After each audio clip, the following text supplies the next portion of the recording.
Think about this. Think about this. Now I know I might receive some pushback, some controversy over this statement. When we see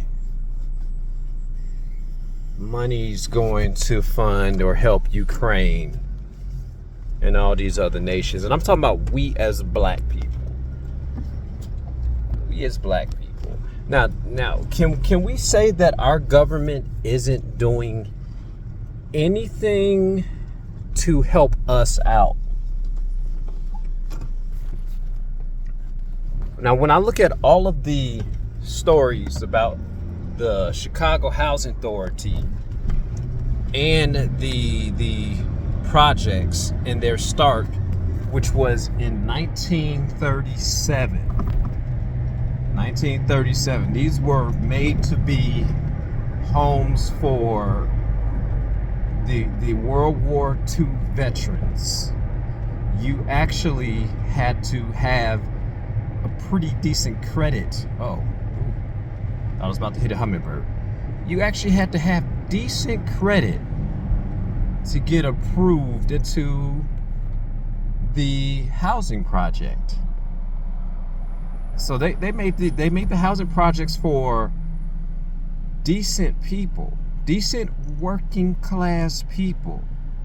And these housing projects were to compete with the real estate market, the regular homes. So it was to offer hardworking class people affordable living.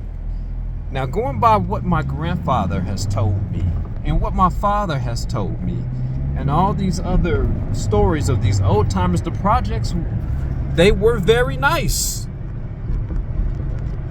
They were very nice. Could it be when they started to see how we treated our community, how we treated our communities, that they was like, no, this is like throwing money in the trash can. And because they spent so much money on these projects to try to see, I'm not one of those black people that be like, our government ain't doing nothing for us. I'm not one of those black people that's saying, my wife now told me, she said the banks ain't trying to give nobody no money. I looked at her, I said, they give me money. They give me money. I walked into a bank, credits superb. Walked out with $40,000 loan during COVID. And we're not talking about no scandalous stuff. Approved. I'm a hard-working black man. I'm a hard-working African American. I'm a hard-working American. And I take care of my credit. I take care of my savings.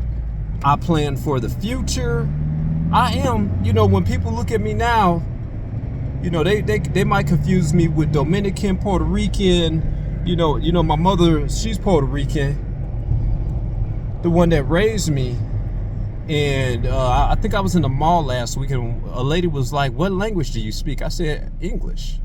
Habla español. I can get by with the Spanish because my father's a Spanish. I grew up in a Spanish household. But I don't get it twisted. I am not one of those people that I got Indian in my family. I got Indian in our blood. Because I know what Indians tried to do.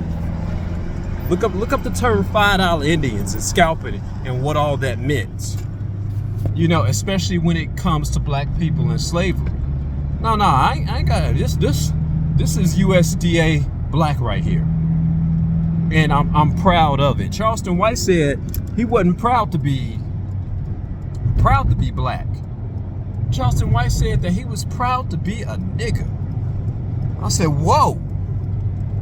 Such a guy that got influenced like this saying that. No, I'm happy being black. I remember we had when we had back in the late 90s, You know, you got to get the Hazel contacts, the blah, blah, blah. And when I see our women going from now blue hair and red hair, you know, that's just what it's morphed into.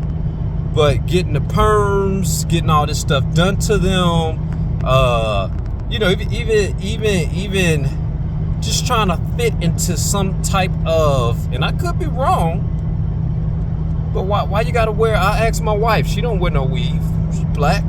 I said, I can't believe I said sisters wearing their own hair, wearing other people's hair. You know, with their head tilted to the side, because maybe they ain't used to wearing, you know. I said no shade if any of you guys are listening to this I'm encouraging you guys to wear your own hair. I found out how beautiful my eyes were when I took out the Hazel contacts. Somebody was like, you have a beautiful shade of brown eyes. You know, I stopped identifying, even though my mother that raised me was Puerto Rican, I'm black.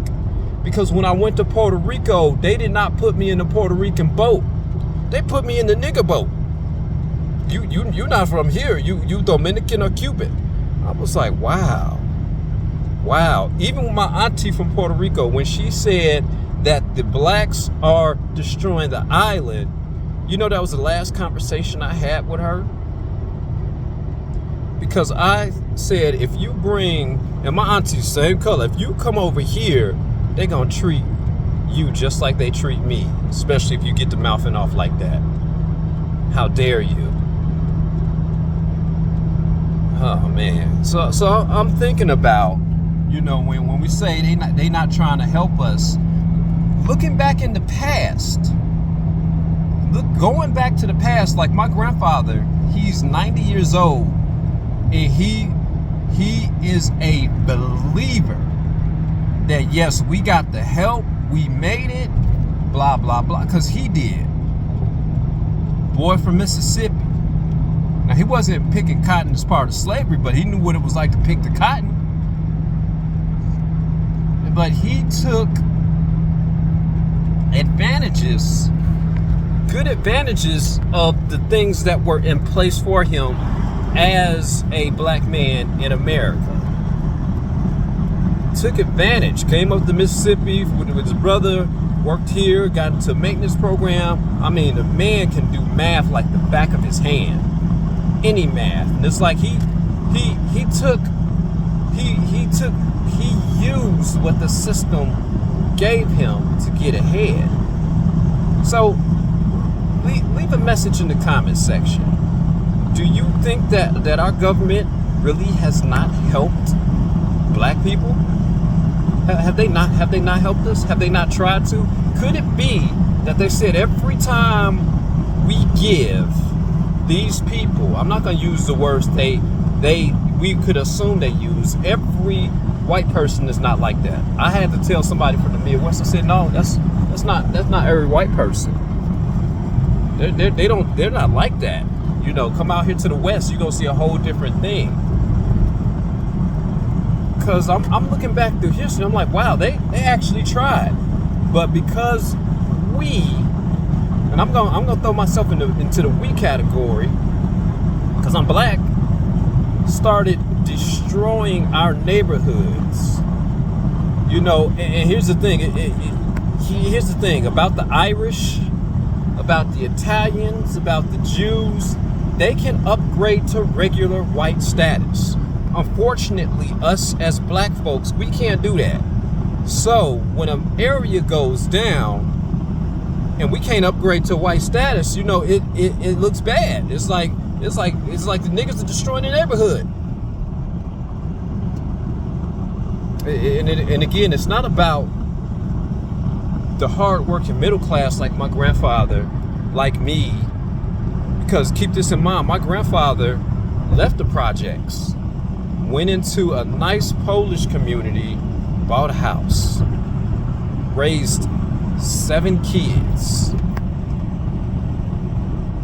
Raised 7 kids. Probably raised 5 of the 7. 5 of the 7 in the house. In that house. And guess why he left the projects? He said, my wife is having kids, and I see what we are doing to ourselves. This is getting bad. So white flight not only exists with white people, us black brothers, us black people, us black hard-working people, we take flight too. Okay, what you doing? We take flight too. Because it's like, if we can't fix the community, it's like, nah, let me do the next easiest thing. My credit is, come on, baby. My credit is good.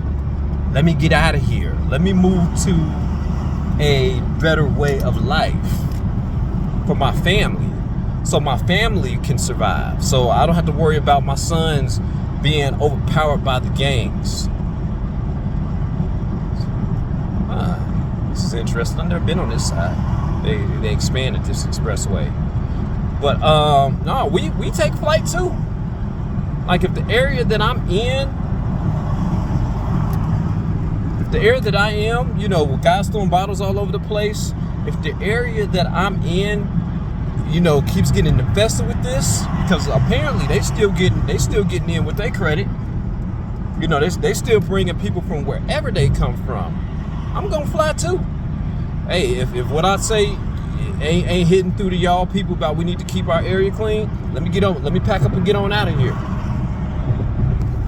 You know, let me pack up on and get on out of here. And the killer part is if that area wanted to maintain its status of being a good suburban area, guess what they'll do? They'll begin the gentrification process themselves.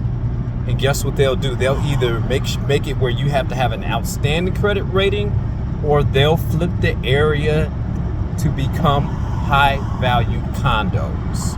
They'll start the purge. I've seen it happen. No, let's just go ahead and okay, we can't you know, we can't charge no more for rent. What we're gonna do is we're gonna start phasing out. We're gonna start a phasing process. This whole building first condos. This is the new HOA. You're welcome if you got a down payment, if you blah blah blah blah blah. If you got A1 credit, yeah, come on purchase. If not, hey, you got this amount of time before we take over. Again, let me know what you guys think in the comment section. Peace.